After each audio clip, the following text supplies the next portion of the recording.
ইরানের প্রধান নিরাপত্তা কর্মকর্তা আলী লারিজানি হত্যার পর যুদ্ধ আরেকটি পরিস্থিতিতে উন্নীত হয়েছে বা আরেকটা ধাপ অতিক্রম করলো। সেই ধাপটা অত্যন্ত কঠিন।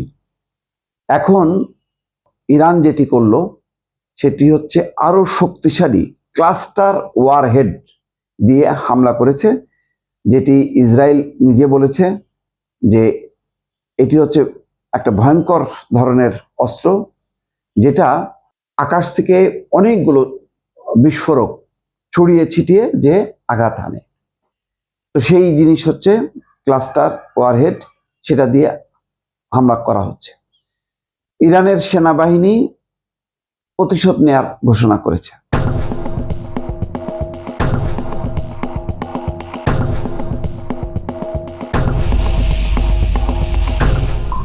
বলেছে যে চূড়ান্ত এবং অনুশোচনাযোগ্য প্রতিশোধ নেওয়ার অঙ্গীকার করেছে ইরানের সেনাপ্রধান আমির হাতামি।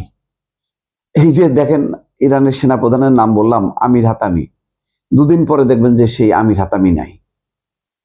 একটা জিনিস সত্য যে ইসরায়েলের হামলাগুলো খুব নিখুঁত হয়, অর্থাৎ এত বেশি ইরানের ভেতরে তাদের গুপ্তচর নেটওয়ার্ক, কিভাবে তারা যেন স্যাটেলাইট দিয়ে হোক, আভ্যন্তরীণ তাদের ইরানের নিরাপত্তা ব্যবস্থার ভিতরে ঢুকে হোক, কিভাবে যেন সবকিছু তারা একদম নির্দিষ্ট করে দেয় যে এখানে এখানে অমুক অমুক জিনিস আছে, তার ভিত্তিতে ইসরায়েল আমেরিকা হামলা চালায়। যার কারণে অবকাঠামো অনেক ধ্বংস হয়েছে, প্রায় 2000 ভবন ধ্বংস হয়েছে, কিন্তু সেটাও হয়তো সহ্য করার মতন বা সহনীয় ছিল। কিন্তু এই যে গুরুত্বপূর্ণ কর্মকর্তারা মারা যাচ্ছে 7 মাস আগে, একেবারে বেছে বেছে টপ 20 সেনা কমান্ডার, একদম সেনাপ্রধান থেকে শুরু করে প্রথম সারির 20 জন খতম, 1 ডজন পরমাণু বিজ্ঞানী খতম।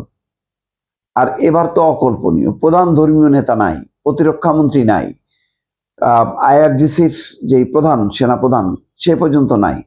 তারপরে আলী লারিজানিকে স্থলাভিষিক্ত করা হলো, সেও নাই।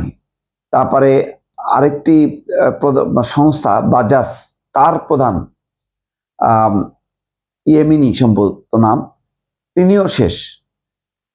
লারিজানির ছেলে শেষ, তার ডেপুটি কতল, মানে একদম এমন ভাবে ক্ষেপণাস্ত্র নিক্ষেপ করছে যে তাতে শেষ।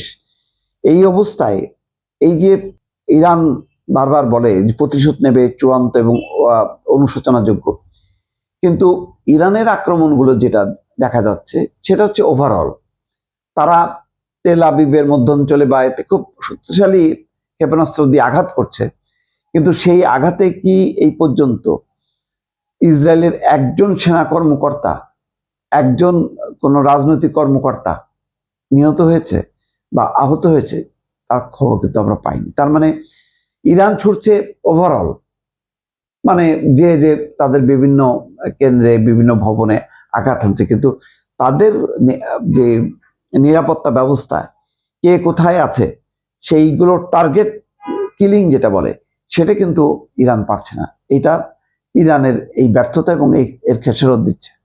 যেমন দেখেন, আজকে যারা আছে এখন, মুস্তফা খামেনি, দুদিন পরে হয়তো সেও নাই। এখন এই যে হাতামি যার কথা বললাম, সেও হয়তো নাই।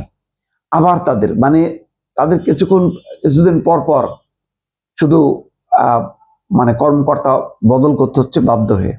হাতামি সেনা প্রধান বর্তমান, তিনি বলছেন সুপ্রিম ন্যাশনাল সিকিউরিটি কাউন্সিলের সেক্রেটারিকে হত্যার ঘটনায় ইরানের প্রতিক্রিয়া হবে চূড়ান্ত এবং অনুশোচনাযোগ্য। এদিকে ইরানের শক্তিশালী সামরিক বাহিনী রেভলিউশনারি গার্ডস আজ বুধবার এক বিবৃতিতে বলেছে শহীদ আলী লারিজানি এবং তার সঙ্গীদের হত্যার রক্তের প্রতিশোধ নিতে মধ্য ইসরায়েলে ক্ষেপণাস্ত্র হামলা চালিয়েছে তারা।